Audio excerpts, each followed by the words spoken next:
What would you do if your worst mistake became your greatest lesson? In today's world, discrimination still lurks in unexpected places. Restaurants are meant to be spaces where people come together over food, laughter, and shared experiences. But sometimes, they become battlegrounds for bias. Our story begins at the Velvet Fork, an upscale restaurant owned by Martin Caldwell, a man known for his fiery temper and rigid beliefs. The stakes here aren't just about one couple being treated unfairly. It's about exposing the cracks in society that allow such injustices to persist. This isn't just their story.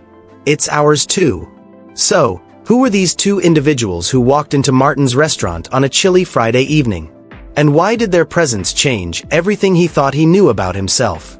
Martin Caldwell was having one of those days where everything seemed to go wrong. His head chef, Antonio, had stormed out after a heated argument about menu changes, leaving Martin scrambling to manage both the kitchen and front-of-house operations. The restaurant, the Velvet Fork, was bustling with customers, but Martin's mind was elsewhere. He couldn't shake off the stress or the growing frustration that came with running a business in a city as competitive as this. As he wiped his hands on his apron and glanced toward the entrance, he saw them, a young black couple walking into the restaurant. The woman wore a sleek blazer paired with tailored trousers, while the man sported a leather jacket and dark jeans. They looked confident, polished even, but something about their presence made Martin uneasy. "They don't belong here," he muttered under his breath, though no one else could hear him. To Martin, they didn't fit the image of his usual clientele, wealthy patrons who dressed in designer suits and gowns. Without giving it much thought, he approached their table with forced politeness, plastering a smile on his face. "Good evening," he said, his tone clipped. "I'm sorry, sir, ma'am, but we're fully booked tonight." The man raised an eyebrow, his expression calm but piercing. "We called ahead. Your hostess confirmed our reservation." Martin hesitated, caught off guard. He hadn't expected them to push back. Still, he wasn't about to admit fault. Instead, he shrugged dismissively. "Must have been a mix-up. You'll have to leave." The woman stood up slowly, her eyes locking onto Martin's. Her voice trembled, not with fear, but with controlled anger. "You know this isn't about reservations, right?" For a moment, Martin felt a pang of guilt. But instead of addressing her words, he turned away, pretending not to notice the hurt in her gaze. As they prepared to leave, the man leaned close to the woman and whispered something. She nodded silently before handing Martin a small business card. "Call me when you realize what you've lost," she said softly, her voice carrying a weight that lingered long after they were gone. Martin stared at the card in his hand, unsure of what to make of it. It bore the name Sophia Bennett and the logo of a prestigious law firm. Beneath her name was a cryptic message written in elegant handwriting. "Justice begins with awareness." Later that night, unable to focus on anything else, Martin decided to look up Sophia online. What he discovered sent a chill down his spine. She wasn't just any lawyer. She was leading a high-profile class action lawsuit against businesses accused of racial discrimination. One article mentioned her upcoming case against a chain of restaurants guilty of profiling black customers. Who exactly were Sophia and Elijah? And why did Martin feel like his world was about to unravel? Martin sat alone in his dimly lit office, the weight of the evening pressing down on him. The restaurant had emptied out hours ago, but he couldn't bring himself to leave. His mind kept replaying the encounter with Sophia and Elijah, their calm yet piercing expressions, the way they carried themselves with quiet dignity. And then there was that business card, still clutched tightly in his hand. He turned it over again, studying the embossed letters as if they held some hidden meaning. Sophia Bennett. The name sounded familiar now, though he couldn't place why until he remembered the articles he'd skimmed online earlier. She wasn't just a corporate lawyer, she was someone who fought for justice, someone who wouldn't hesitate to expose wrongdoing when she saw it. Martin shook his head, trying to push away the unease creeping into his thoughts. "It's not like I did anything illegal," he muttered to himself, pacing the room. "They weren't dressed appropriately for this kind of place. That's all." But deep down, he knew better. He could feel the truth gnawing at him, unrelenting and sharp. Unable to ignore the nagging guilt any longer, Martin grabbed his laptop and typed her name into the search bar again. Page after page of results appeared, each one painting a clearer picture of who Sophia Bennett really was. There were photos of her standing confidently outside courthouses, speeches she'd given at conferences about racial equality, and testimonials from people whose lives she'd changed through her work. One article caught his attention, a profile piece that highlighted her recent efforts to hold businesses accountable for discriminatory practices. It mentioned an upcoming case against a chain of upscale restaurants accused of turning away black customers under false pretenses. Martin's stomach churned as he read further. The consequences for those establishments had been severe. Hefty fines, public apologies, and even permanent closures. As he scrolled through the images accompanying the article, one photo stopped him cold.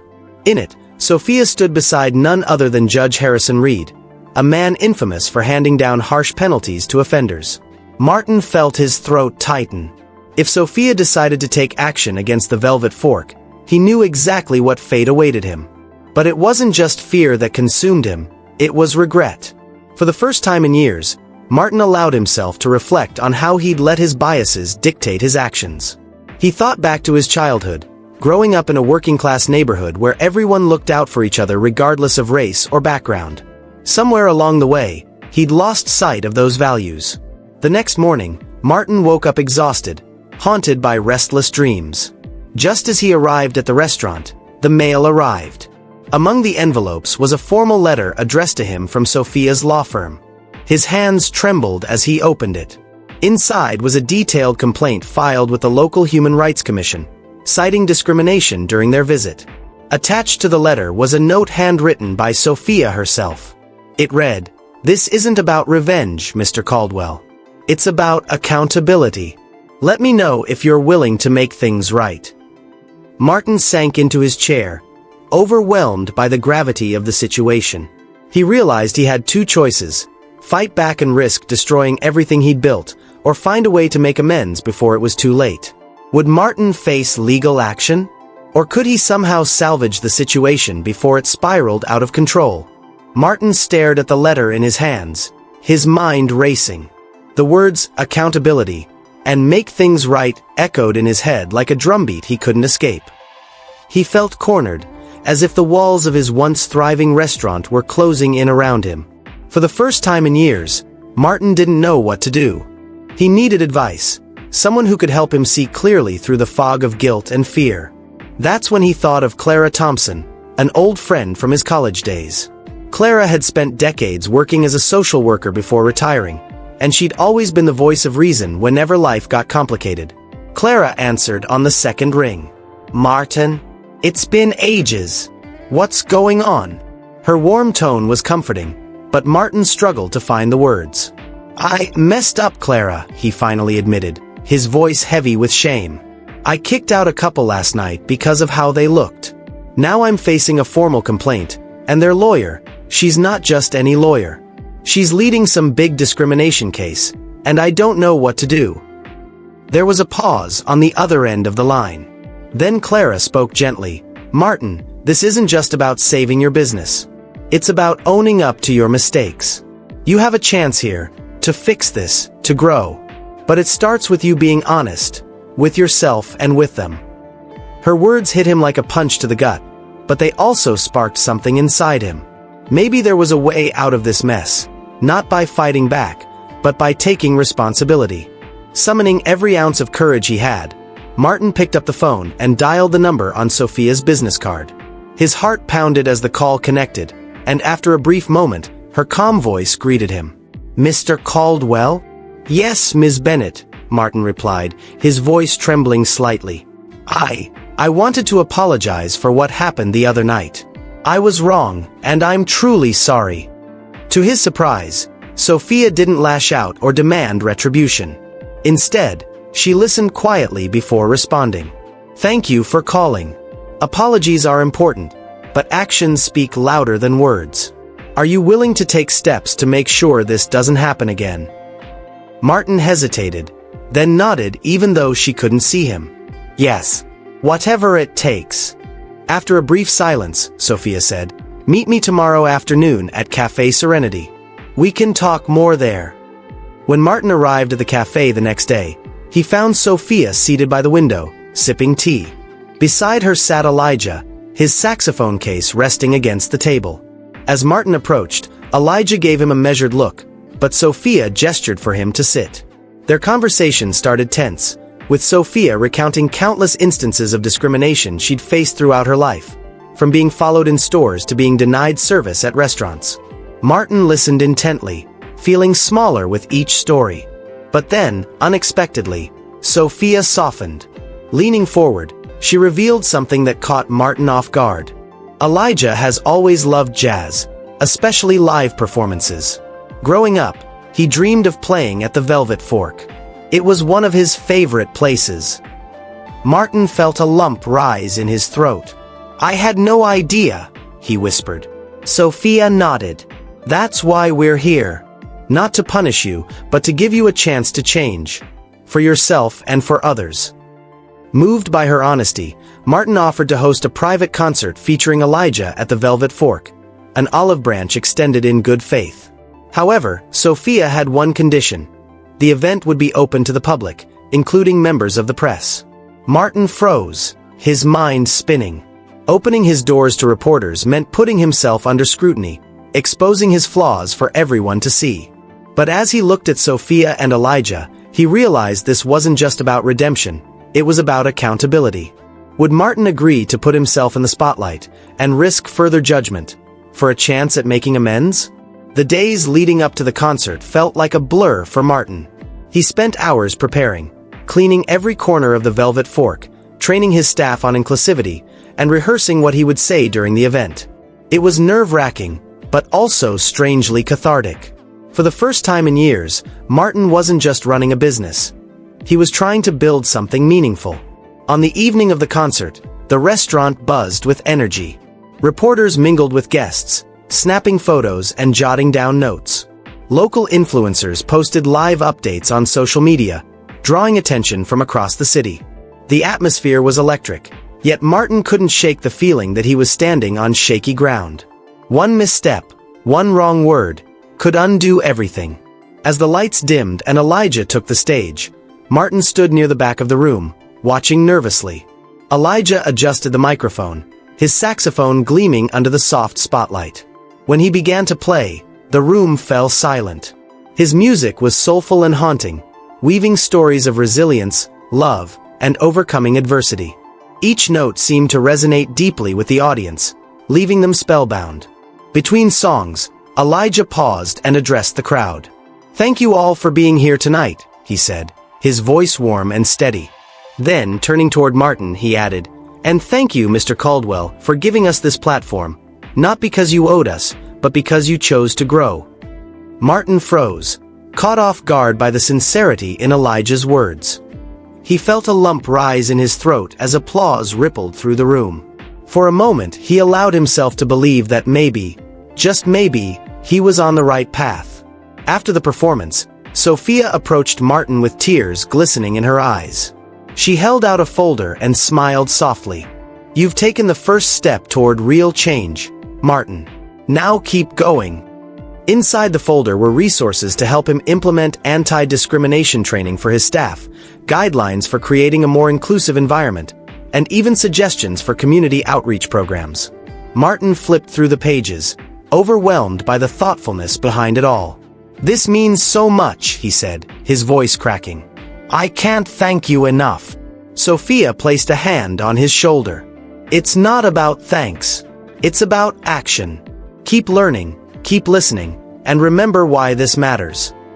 Just as Martin thought the night couldn't get any more surreal, a reporter approached him with a question that stopped him in his tracks. "Mr. Caldwell, how does it feel to transform your restaurant into a symbol of progress?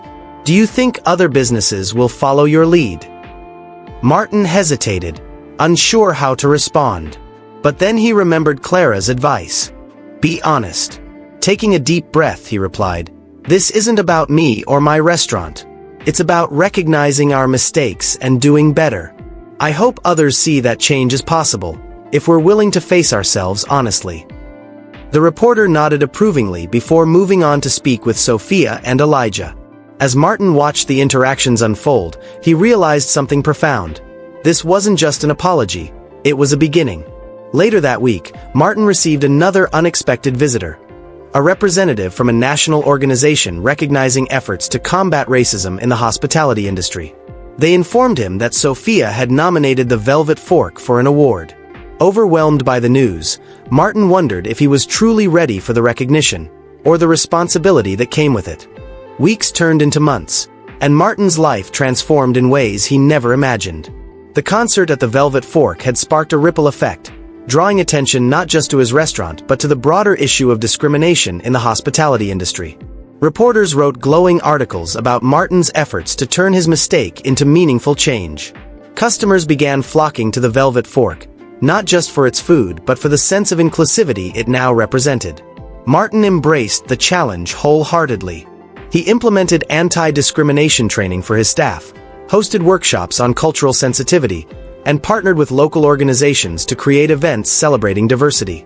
Slowly but surely, the Velvet Fork became more than just a place to eat. It became a community hub where people from all walks of life felt welcome. One evening, as Martin watched families laugh over shared meals and children color pictures at their tables, he felt a profound sense of fulfillment. This was what he'd always wanted, to create a space where people could connect, share stories, and build memories. But it wasn't until he'd faced his own biases that he truly understood how to make that vision real. That night, Sofia and Elijah visited the restaurant unannounced. Martin greeted them warmly, pulling out chairs at his favorite table near the window. "It's good to see you both," he said, his voice filled with genuine gratitude. "I owe you more than I can ever repay." Sofia smiled softly, her eyes scanning the lively room. "You don't owe us anything, Martin. You've done the hard work yourself. We're just glad to see the changes taking root." Elijah nodded in agreement. "And we're proud of you. Not many people have the courage to face their mistakes head-on like you did." Their words brought tears to Martin's eyes. He thought back to that fateful night when he'd let his prejudice dictate his actions. If someone had told him then that he'd be sitting here today, surrounded by joy and acceptance, he wouldn't have believed it. But there was still one surprise left. As they prepared to leave, Sofia handed Martin an envelope. Inside was a formal invitation to accept the national award she'd nominated him for, an honor recognizing businesses leading the charge against racism. "I didn't think I deserved this," Martin admitted, his hands trembling as he held the invitation. "You do," Sofia replied firmly. "Change starts with individuals willing to step up. You've shown others that it's possible to grow, even after making mistakes." On the night of the award ceremony, Martin stood nervously behind the podium, adjusting his tie as cameras flashed around him. Looking out at the sea of faces, he spotted Sofia and Elijah seated in the front row, smiling encouragingly. Taking a deep breath, he began to speak. "When I started this journey, I thought I was fighting to save my business. But along the way, I realized I was fighting to save something much bigger: my humanity. I learned that justice isn't just about punishing wrongdoing. It's about creating opportunities for growth and understanding. And for that lesson, I'll forever be grateful to Sofia and Elijah, who showed me kindness when I least deserved it." If this story touched your heart, please share it with someone who needs to hear it. Let's continue the conversation about justice, empathy, and growth. Don't forget to like, comment, and subscribe for more inspiring stories.